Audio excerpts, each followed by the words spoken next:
তো এখন আমরা ডোপে বিষ দিয়ে দেব।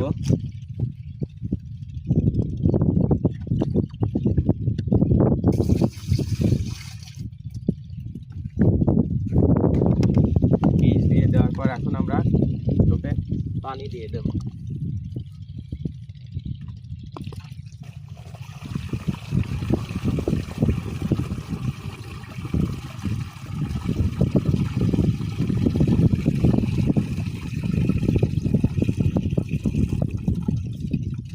অবশ্যই বীজটা কিন্তু একটু নাড়াচাড়া দিয়ে নিতে হবে, সমানভাবে গুলিয়ে নিতে হবে, নাহলে কিন্তু আপনার এই বীজ কোনোখানে কম কোনোখানে বেশি থাকার সম্ভাবনা থাকে। যদিও এটা একসাথে পানির মধ্যে গোলানো, তারপরেও আমরা বীজ সঠিকভাবে গুলায় নেওয়ার পর এখন আমরা বীজ জমিতে